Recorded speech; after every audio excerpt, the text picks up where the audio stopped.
Hello, visionary leaders and inspired leaders and authentic leaders and emerging leaders and most importantly, hidden leaders.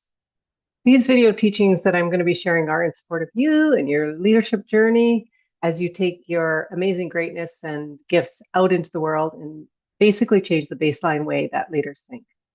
So each teaching will be based on a foundational concept, several of them that I'm going to introduce, and they each give you the awareness and the courage to question everything about leadership. We're going to start with one of the foundations, which is very, very important and very near and dear to my heart, which is your purpose.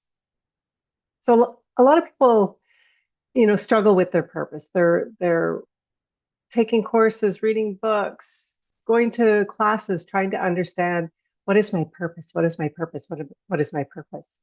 Well, I'm here to share with you that your purpose is actually quite simple. It's the same as my purpose and your neighbor's purpose and your brother's purpose and every other person's purpose on this planet. And our purpose as human beings on this journey is essentially to step into the greatness and the wholeness of who we are, who we were, who we're meant to be before the world sort of took hold of us and told us we were something other than what we are, who we are, and how great we are. So our purpose is to unlearn the things that the world has taught us in many ways about ourselves and to remember who we truly are, which is amazing, expansive, full of potential and possibility. And at our heart of hearts, we're all basically created from love. So our purpose is very different than our mission or a vision or a passion. Our purpose is essentially to learn and to grow, to give it away, to share, and to rinse and repeat. Learn, grow, elevate, expand, learn, grow, elevate, expand. And we do that by really sitting in the discomfort of our internal environment and really exploring who we are from the inside out. And that's essentially the leadership journey that I'm going to be taking you on, is unlearning the stuff that isn't true so that you can remember the amazing things that are truly true about you. So one of the other things that I'd love to share, I'm going to teach quite a bit more in-depthly about, is Dr. Emoto Matsumoto, who was a Japanese author and entrepreneur that passed away in 2014. But his life's work was around messages from water. And in that teaching, what I'm going to share is how our emotions and our thinking actually create an energetic state that is felt by the people around us. And that energetic frequency and that emotion affect everything. And a very simple example of that is when we walk into a room. I'm sure everybody's experienced this. You walk into a room or you walk into a space or you're in a conversation with somebody that you've just recently met. And there's something about that person that is either extremely captivating, it just draws you in, and there's something about them you just can't get enough of. That's an energetic frequency that they are emitting that's probably quite high. And generally speaking, those type of people have an energetic frequency of expansion and curiosity and possibility and openness and non-judgment and kindness and love and optimism. And if you resonate at that same frequency, you're going to be very connected to that person without any explanation. And the opposite is also true. When you meet someone or you're in a conversation with someone and you just can't wait to get away from them. There's just something about them that's just heavy and negative, and it's just not an energetic state that you're comfortable being around. You might not be able to put a label, or you may not be able to describe it, but you just know in your gut there's just something about this person I just can't be around. Chances are they are emitting a very heavy, dense energy. And if you vibrate at a high energy, you're going to be like two magnets that repel each other. So that emotional energetic state is actually very important in this work that we are going to be doing as leaders of the new paradigm. So a leader's nervous system, their emotional regulation, clarity, and integrity actually create a collective energetic field that shapes psychological safety, trust, speed of decision making, innovation and voice, conflict dynamics, cultural resistance, clarity, certainty, invitation. So with this type of leadership, people aren't just following directions, they're actually mirroring a leader's regulation. And today, that's what I want to talk about. I want to talk about scattered frequency versus coherent frequency. So let's just start by clarifying what exactly is a coherent frequency, because it's the foundation of everything in the new way of leading. And we'll always come back to this concept. So coherent energy is when you're thinking, everything that you're thinking matches everything that you say, and everything you say matches everything you do, and everything you do, say, and think creates an emotional state that matches those three previous ways of being. So if you think one way and speak one way, but you actually feel a very different way, that emotional state is actually going to be the strongest signal, and that's going to be the signal that people feel. So let's start with scattered leader frequency. So when the internal state of a leader is scattered, it tends to be very reactive and fragmented. Like their attention is very fragmented. They're here, there, they're everywhere. They're very unclear about their priorities. So one day it's this is the priority, the next day that's the priority. So your team and your organization often gets confused about what's it going to be today, what's it going to be tomorrow. They have a lot of emotional leakage, meaning they are there can be a lot of drama. There can be a lot of saying one thing, doing another.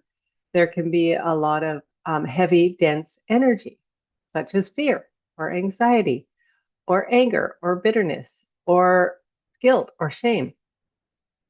There's urgency without any form of grounding. It's just like a ping pong ball. It's just all over the place. And their identity is often tied to performance. And so what happens is the team around them or the organization, what they experience, the experience for them is they tend to want to be hyper vigilant, protecting themselves because they never know what's around the corner. They don't know how the leader's going to show up today. They don't know what's going to be most important. They don't know what's on the table and off the table. So there's confusion about expectation. There's emotional guessing. There's decision paralysis. I'd rather not do anything because I'm afraid to make a move or take action because I never know how the leader's going to act. There's hidden conflict, and there's overwhelm. There's burnout. There's energy drain, and very often there's politics, drama, and self-protection. So this can be a very common experience in organizations and teams. This is what people walk into every single day, all day, day in, day out, week after week after week. And you can imagine how over time that can become very exhausting, very draining, very stressful, and why people leave. So I love one of my favorite things about this work is identifying hidden leaders or emerging leaders. These are the ones that are hiding in the shadows, that are watching all this chaos go on. They can see it, they can name it, they can identify it, and they just don't want to participate. So rather than playing the game, often those hidden leaders or emerging leaders simply move on. And very often an organization or a team loses a very vital person from the potential future. So I'm sure you've experienced this. This might be very familiar to a lot of people. So on the other hand, coherent leadership is very, very different. So the internal state of a coherent leader is their emotional state is very regulated. You always know what you're going to get. Very even keel, not even keel in the form of control, but very aware of how they're showing up in their emotion. Their words and their behavior match. They have very clear priorities. They have presence over urgency. So let's just sit and think about this or talk about this rather than pushing it out into the world before it's ready. They're very anchored in their identity as opposed to their image. There's a lot of self-trust for this person, and they're okay with making mistakes or not being perfect. and they're very transparent and steady.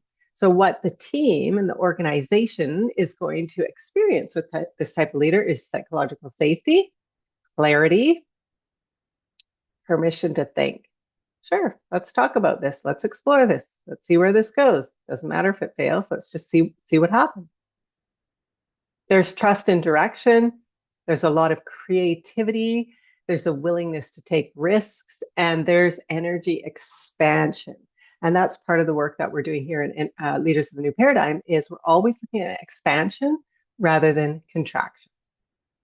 So the collective field experiences trust, shared ownership, a learning environment, a constructive conflict environment, and a radical responsibility. So the different ways that a leader can show up, whether it's from scattered energy or coherent energy, is extremely important in the world of authentic leadership, visionary leadership, inspired leadership. And we are really looking to tap those hidden and emerging leaders on the shoulder and say, it's time to step out of the shadows, use your voice, because you're the ones that are going to change the baseline thinking for the next generation.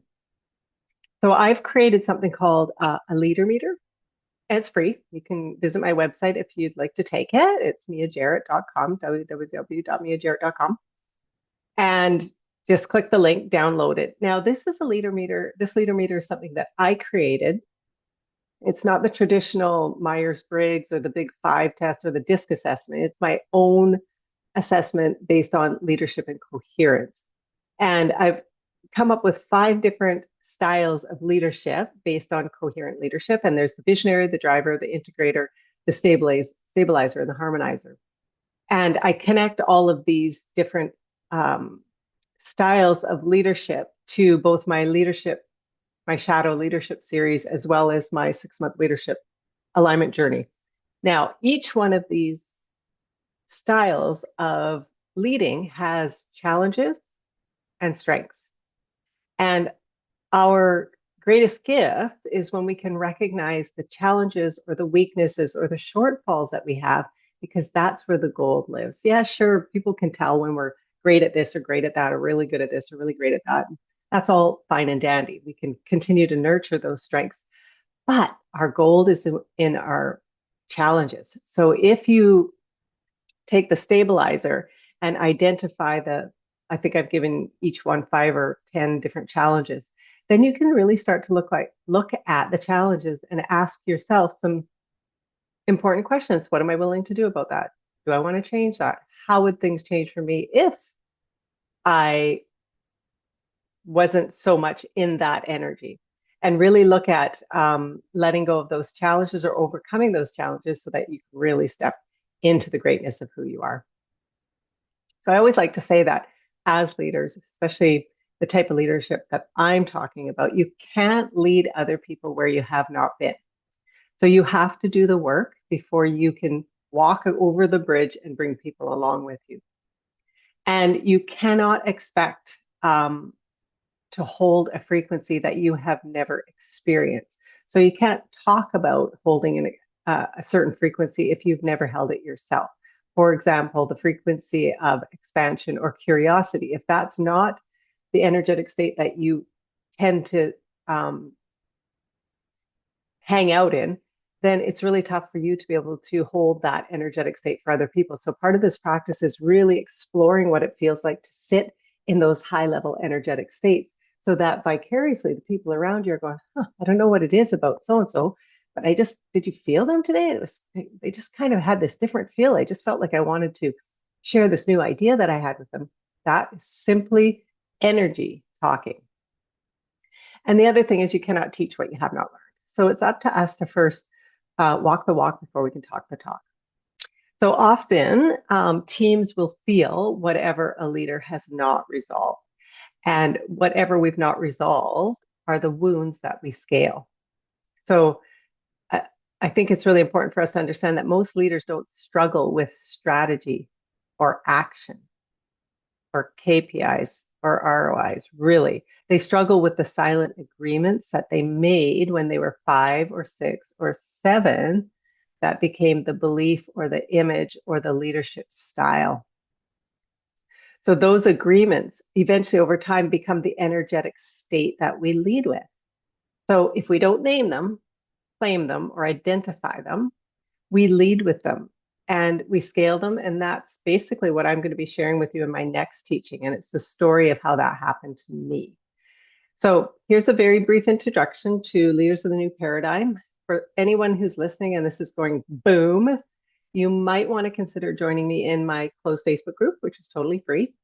You can hop on over there. It's easy to find. It's Leaders of the New Paradigm, a Ripple Effect Collective.